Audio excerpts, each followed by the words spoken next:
CM Siddaramaiah ವಿರುದ್ಧ ಮೂಡ ಇಡಿ ತನಿಖೆ effect, ಗೊಂದಲಕ್ಕೆ ಬ್ರೇಕ್ ಹಾಕಲು ಮುಂದಾದ ಕಾಂಗ್ರೆಸ್ ವರಿಷ್ಠರು. ಸಿಎಂ ಡಿಸಿಎಂ ಹಿರಿಯರ ಜೊತೆಗೆ ಕೆಸಿ ವೇಣುಗೋಪಾಲ್ ಸಭೆ. ರಾಜ್ಯಕ್ಕೆ ಅಕ್ಟೋಬರ್ 15 ಅಥವಾ 16ಕ್ಕೆ ಕೆಸಿ ವೇಣುಗೋಪಾಲ್ ಭೇಟಿ. ಸಿಎಂ ಸಿದ್ದರಾಮಯ್ಯ ವಿರುದ್ಧ ಮೂಡ ಇಡಿ ತನಿಖೆ ಎಫೆಕ್ಟ್, ಗೊಂದಲಕ್ಕೆ ಬ್ರೇಕ್ ಹಾಕಲು ಮುಂದಾದ ಕಾಂಗ್ರೆಸ್ ವರಿಷ್ಠರು. ಸಿಎಂ ಡಿಸಿಎಂ ಹಿರಿಯರ ಜೊತೆಗೆ ಕೆಸಿ ವೇಣುಗೋಪಾಲ್ ಸಭೆ. ಇನ್ನು ರಾಜ್ಯಕ್ಕೆ ಅಕ್ಟೋಬರ್ 15 ಅಥವಾ 16ಕ್ಕೆ ಕೆಸಿ ವೇಣುಗೋಪಾಲ್ ಭೇಟಿ. ಮೂಡ ಹಗರಣದ ತನಿಖೆ ಪ್ರಗತಿ ಬಗ್ಗೆ ನಾಯಕರ ಜೊತೆ ಚರ್ಚೆ. ಕಾಂಗ್ರೆಸ್ ನಾಯಕರ ಗುಪ್ತ ಸಭೆಗಳ ಕುರಿತು ಚರ್ಚೆಗೆ ಚಿಂತನೆ.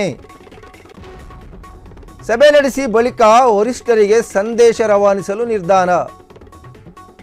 ಸಿಎಂ ಸಿದ್ದರಾಮಯ್ಯ ವಿರುದ್ಧ ಮೂಡ ಇಡಿ ತನಿಖೆ ಎಫೆಕ್ಟ್, ಗೊಂದಲಕ್ಕೆ ಬ್ರೇಕ್ ಹಾಕಲು ಮುಂದಾದ ಕಾಂಗ್ರೆಸ್ ವರಿಷ್ಠರು. ಸಿಎಂ ಡಿಸಿಎಂ ಹಿರಿಯರ ಜೊತೆಗೆ ಕೆಸಿ ವೇಣುಗೋಪಾಲ್ ಸಭೆ. ರಾಜ್ಯಕ್ಕೆ ಅಕ್ಟೋಬರ್ 15 ಅಥವಾ 16ಕ್ಕೆ ಭೇಟಿ ಕೊಡಲಿರುವ ಎಐಸಿಸಿ ಪ್ರಧಾನ ಕಾರ್ಯದರ್ಶಿ ಕೆಸಿ ವೇಣುಗೋಪಾಲ್. ಇನ್ನು ಸದ್ಯ ಮೂಡ ಹಗರಣಕ್ಕೆ ಸಂಬಂಧಪಟ್ಟಂತೆ ಲೋಕಾಯುಕ್ತದಲ್ಲಿ ಒಂದು ಕಡೆ ತನಿಖೆ ನಡೀತಾ ಇದ್ರೆ, ಮತ್ತೊಂದು ಕಡೆ ಇಡಿ ಅಧಿಕಾರಿಗಳು ಕೂಡ ಎಂಟ್ರಿ ಕೊಟ್ಟಿರ್ತಕ್ಕಂಥದ್ದು. ಇನ್ನು ದೂರುದಾರ ಸ್ನೇಹಮಯಿ ಕೃಷ್ಣ ಅವರಿಗೆ ಇಡಿ ಅಧಿಕಾರಿಗಳು ನೋಟಿಸನ್ನು ಕೊಟ್ಟು ಈಗಾಗಲೇ ವಿಚಾರಣೆಯನ್ನು ಒಂದು ಸುತ್ತು ಮುಗಿಸಿದ್ದಾರೆ. ಇನ್ನು ECIR ಅನ್ನು ಏನು ದಾಖಲು ಮಾಡಿಕೊಂಡಿದ್ದಾರೆ, ಎನ್ಫೋರ್ಸ್ಮೆಂಟ್ ಕೇಸ್ ಇನ್ಫಾರ್ಮೇಷನ್ ರಿಪೋರ್ಟನ್ನು. ಸೊ ಇಡಿ ಅಧಿಕಾರಿಗಳು ಈಗ ಮುಂದಾಗಿರ್ತಕ್ಕಂಥದ್ದು ತನಿಖೆಗೆ. ಸೊ ಆ ನಿಟ್ಟಿನಲ್ಲಿ ಈಗ ದೆಹಲಿ ವರಿಷ್ಠರು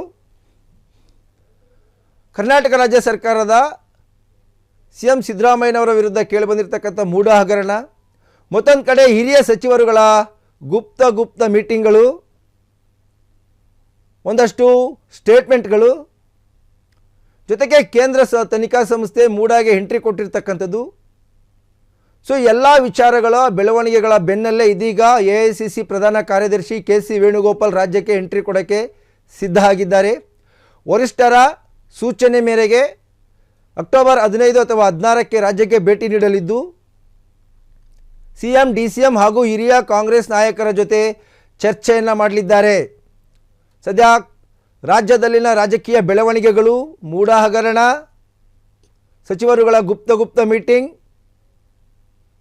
ಸೊ ಈ ಎಲ್ಲ ವಿಚಾರಗಳಿಗೆ ಸಂಬಂಧಪಟ್ಟಂತೆ ಮುಂದಿನ ನಡೆ ಯಾವ ರೀತಿ ಇರಬೇಕು, ವಿಪಕ್ಷಗಳಿಗೆ ಯಾವ ರೀತಿಯಾಗಿ ಒಂದು ಟಾಂಗನ್ನು ಕೊಡಬೇಕು, ಇನ್ನು ಶತಾಯಗತಾಯ ಸಿಎಂ ರಾಜೀನಾಮೆಗೆ ಒತ್ತಾಯ ಮಾಡುತ್ತಿರುವ ವಿಪಕ್ಷಗಳು, ಮೇಲಿಂದ ಮೇಲೆ ರಾಜ್ಯ ಸರ್ಕಾರದ ಬಗ್ಗೆ ಟೀಕಾಸ್ತ್ರಗಳನ್ನು ಮಾಡ್ತಾ ಇರ್ತಕ್ಕಂಥ ವಿಪಕ್ಷಗಳ ನಾಯಕರು, ಸೊ ಅವರ ವಿರುದ್ಧ ಯಾವ ರೀತಿಯಾಗಿರ್ತಕ್ಕಂಥ ತಂತ್ರ ಪ್ರತಿತಂತ್ರವನ್ನು ರೂಪಿಸಬೇಕು ಮತ್ತು ಮುಂದಿನ ನಡೆ ಹೇಗಿರಬೇಕು ಅನ್ನೋದ್ರ ಬಗ್ಗೆ ಚರ್ಚೆಯನ್ನು ಮಾಡಿ ಆ ಒಂದು ವರದಿಯನ್ನು ಹೈಕಮಾಂಡ್ಗೆ